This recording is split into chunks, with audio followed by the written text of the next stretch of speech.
Welcome back to the Double Dribble Podcast off-season preview, where we talk about the 12th seed in the Eastern Conference, Washington Wizards. Yep.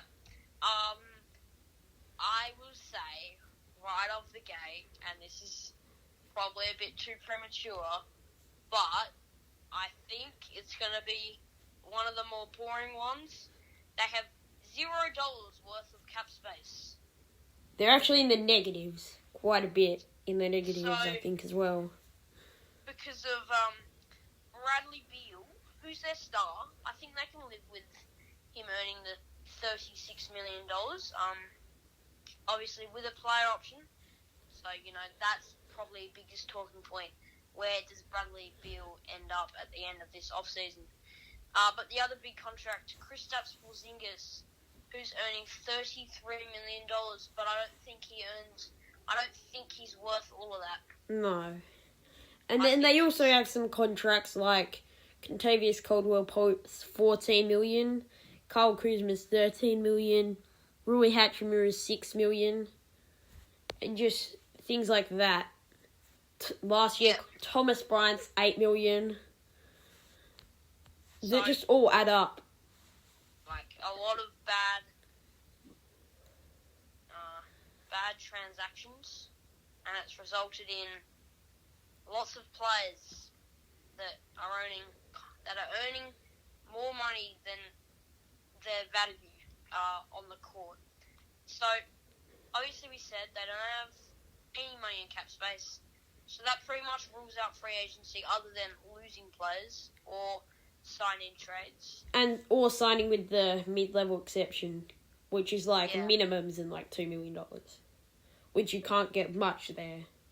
Yeah. So unless you get a gem of a Carmelo Anthony sort of player who might come off your bench and have a great season. But well, that's a snag if they can get Carmelo right now. But that sort of player. Lakers are not giving him up. It's their third best player that season. So I reckon, this is totally off topic. Carmelo would have been the fourth best player? Oh no, AD didn't play. He would have been he was the second best player at the beginning of the season. I was saying Malik Monk maybe. We will talk about that when we get to the Lakers. Yeah, the Lakers are coming up. They're 11th seed? Yeah, they're next. The Washington Wizards, the 12th seed. Yeah, but so the relevant free agents, Bradley Beal has a player option, which I think he will decline. But if he declines, he's unrestricted. They do have bird rights, so they can pay whatever. And he made $36 million. Yeah. So, that's probably the main interesting thing about probably this episode. Except, there's also players like Thomas Bryant, Raul Neto, who, Bryant, as you said, earning $8 million. I think he could be worth that on maybe a better team. Yeah, as that sort of role player. Bryant, do you know where I think a great fit for him might be? What? Dallas. Yeah, I can see that. I think he can slot in there. Dwight Powell in the conference finals, the biggest stage for a fair while for Dallas since Dirk. And they played their starting center 8 minutes in one game. Yep, something like that. It was extremely low. I think Bryant, I think he could be looking for another place because I think he is good enough. Because he's also unrestricted. Yep. And I don't think that the Wizards and the other one are going to be that. It's unrestricted but has bird rights. Is Raul Neto. How important is he to this Washington roster? Well, you look at the depth of them. They basically don't have a backup guard. They have Beal and Kentavious Caldwell-Pope and Ish Smith, who's aging, and that's about all their guards. Yeah. So he is pretty important. They might bring back Raul Neto. But if I'm the Wizards, I'm being honest here, they went through a period where, what were they, like the conference finals with Beal and Wall at their best? Yep. Yeah, they made the conference finals. And so they completed their rebuild to the best of their abilities, and they made it to the conference finals. Just couldn't quite get over the hump.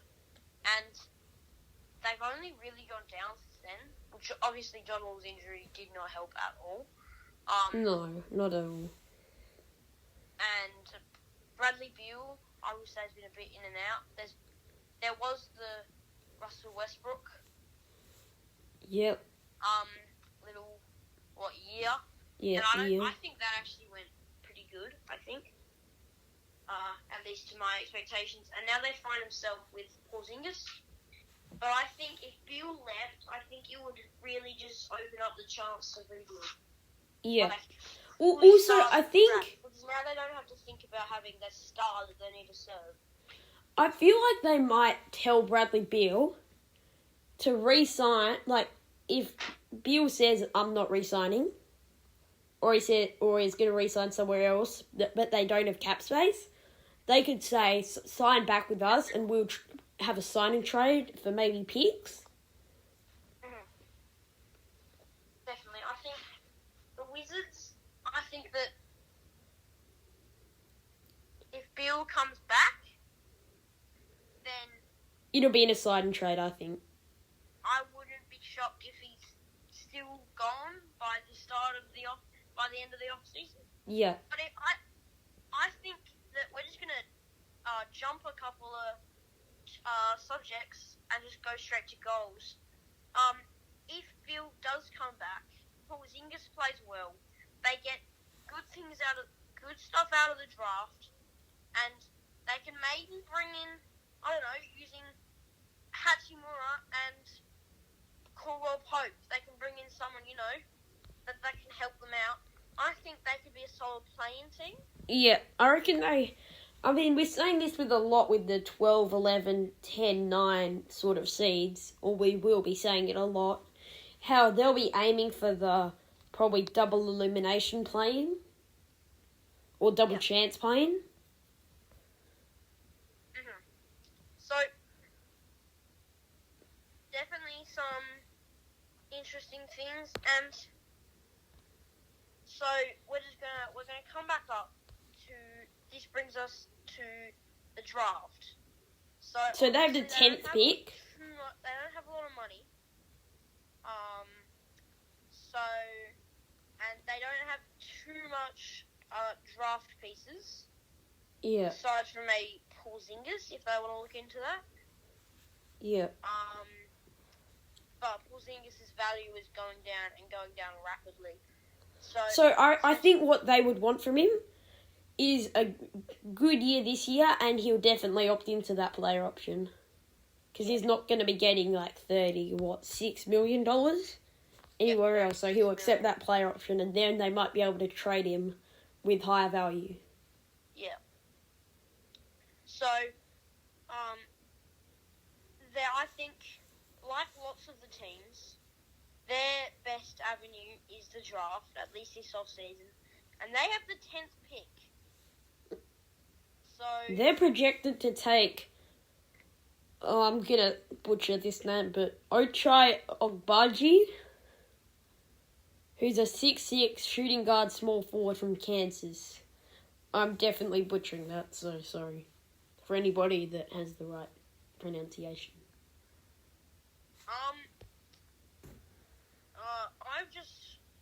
I don't know, I've randomly checked this out, and the 10th overall pick in the lot since, so CJ went in 2013, Paul George, other than that, or Paul Pierce, Horace Grant, so the 10th pick, it can produce something good for them. Ochai Agbai, I think, again, I'm also going to absolutely screw that name up, but he's strong and athletic with a 42-inch vert. he also shot 43% from three, so he's got that perfect mold of a 3-and-D player with the 6'10" wingspan. And that kind of showed with his averages in his senior season of 19 points, 5 rebounds, 2 assists, while shooting 43%. He would score a decent amount. Yeah. But then would also play good defense. But I think, I don't know about you, but if this guy turns out to be something good, and I think Mikal Bridges was actually also like a 10th pick. Correct? Something around that. Something around there. 9, 8, 11, 12. He went to Philly, and I don't know. I feel like it's something similar because a long arms. Pick 10. Yep. Long arms, jump, athletic, can shoot. Maybe a bit better of a shooter. Yeah. And probably not as good on defense. So, I think Bradley Beal comes back. Porzingis comes back, and they get this guy with players like Denny Advia, Kyle Kuzma, Caldwell Pope around them. And I don't know about you, but that three of Advai, obviously I don't know anything about this guy, haven't watched him at all.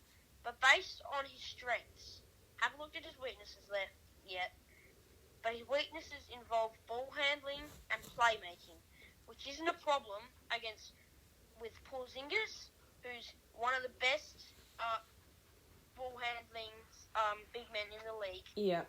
And Bradley Beal, who obviously has spent multiple years in Washington carrying that ball handling load.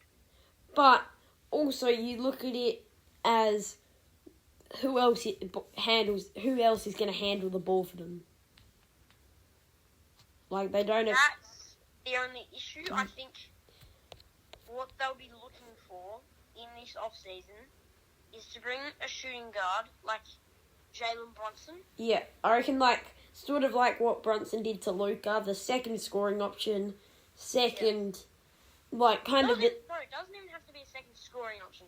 Just a guy who can bring that ball up, run the pick and roll with some playmaking.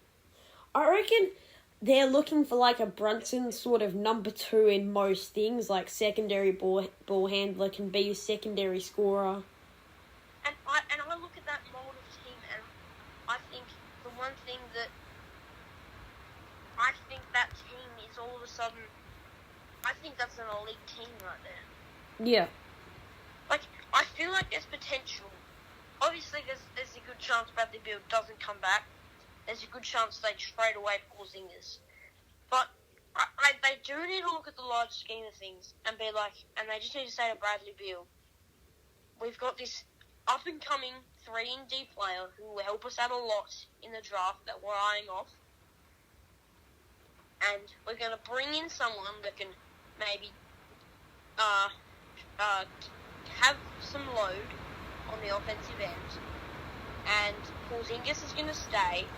He's going to just be that anchor on defense, blocking the ball, maybe a couple of threes a game, a couple of layups, maybe he can average 15, 12, and 2 blocks.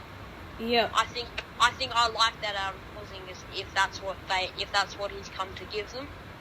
And then we're just going to put shooters around you three. We're going to put Denny Advia, who's a good shooter. We're going to put Kyle Kuzma, who can score, come off the bench and score. Caldwell Pope, who we saw was almost the third option in that Lakers championship in 2020. Sorry about the rain. It's actually shown glimpse. So, in the grand scheme of things, this Wizards team maybe isn't as bad and has more potential than what they might see. Yeah.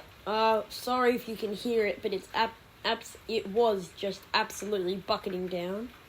So sorry about that. But back to Ochai Agbaji. is, well, like we said, not the best ball handler, not that great at playmaking. His basketball IQ is average at best. That's something that needs to improve. Yeah. And he's not that great at getting to the free throw line, so he averaged 2.4 free throws per game. So I think that, based on what I've seen, I wouldn't relate him to Mikal Bridges.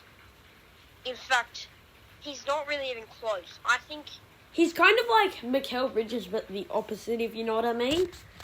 I've got PJ Tucker. Oh, that's a pretty good comparison. But I'm thinking Mikal Bridges, but opposite. So, very good three-point shooter, but not as good defender. Yeah, and I just picture bigger and bulkier than Mikal Bridges. Bridges is skinny, Yeah. He's quick on his feet, he's agile, but he's not exactly the strongest. He can hold his own, but you look at his frame, he's not the biggest. But Ogbaji does have a 42-inch vertical with a 6'10" wingspan, which I think would be similar to Mikal Bridges. Mikal's probably... Mikal might be 40 or something. Yeah. And not very getting to the free throw line. I think not a creative or shifty ball handler. To that, I don't mind. I think that's obvious. I think that's going to get better. I think that's just something that gets better over time. And also playmaking and passing is something that gets better at the NBA level. I mean, you will is something that you have to work on. I feel like it doesn't just come at the NBA level. Basketball IQ is something you have to start working on, and he needs to do that now so that he can... Because otherwise, if he doesn't prove himself now in these first few years... That's when you sort of get stuck on the bench and smaller role. You just can't show your worth, even if you have the potential to be the greatest player of all time. Yeah, because you see that in somebody like, for example, Bol, who didn't have the best start starting behind Nikola Jokic. But he didn't get off to a fast start, which wasn't really his fault, being behind Nikola Jokic. But now is kind of stuck without a role. And not getting the free throw line, I think that's just because... Is he afraid of contact? Is that... Also, he's a 3-and-D player.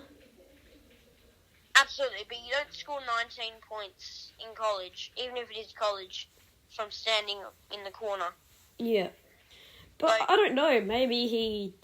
Again, I haven't watched him play either. Maybe he just can avoid the contact, if you know what I mean, Who knows, but I don't think not getting to the free throw line, that doesn't bother me too much.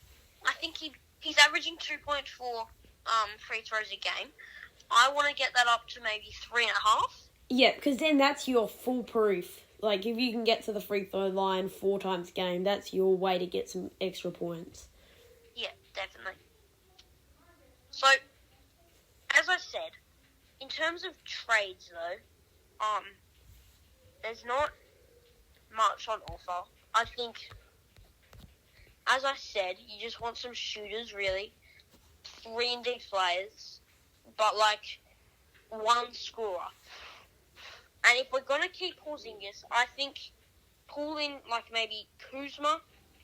Well, this is my imaginary starting 5 in this moment right now. We've got Raul Neto, Bradley Beal,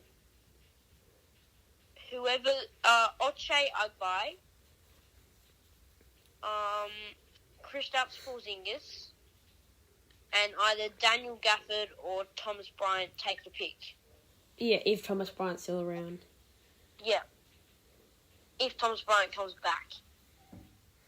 Oh, yeah, I'm looking at something like that. Maybe I'm thinking I might be running something like... how tall is Rui Hachimura? I don't know. Oh, he's 6'10", 6'9". Yeah, so... Well, with a backcourt of something like Beal and maybe Ogbaji.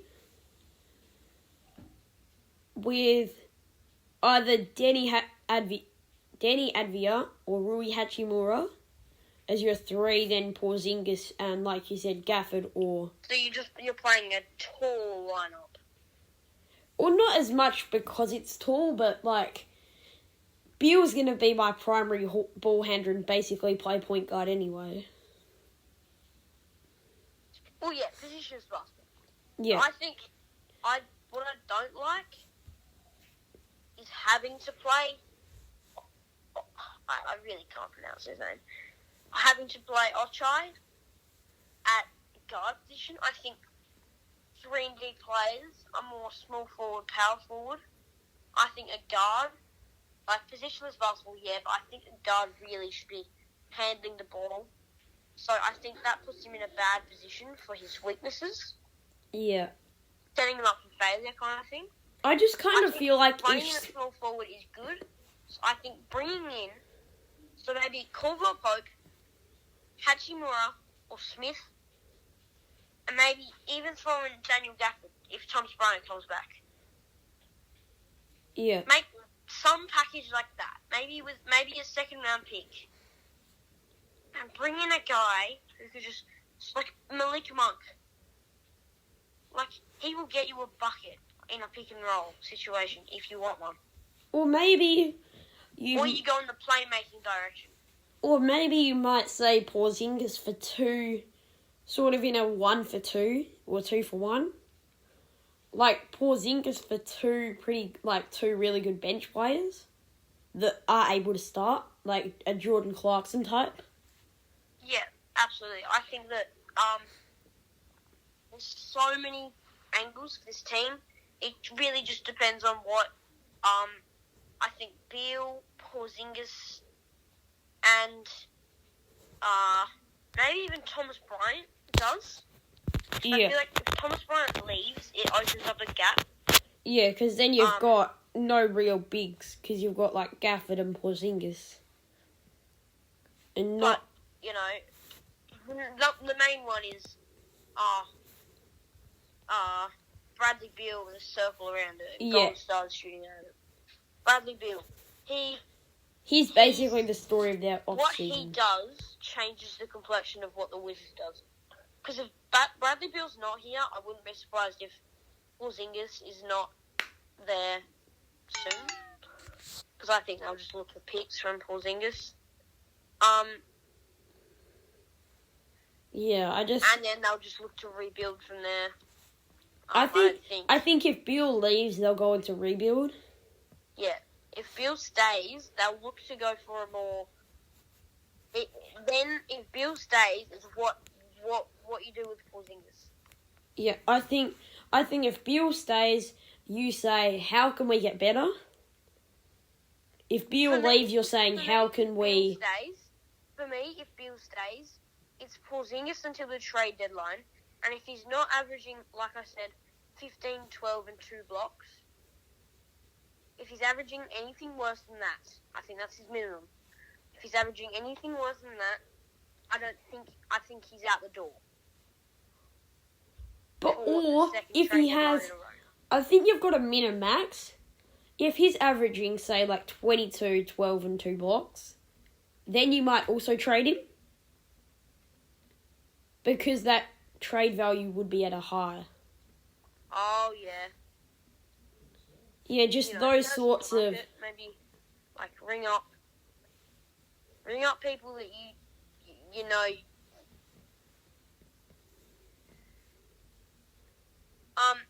So...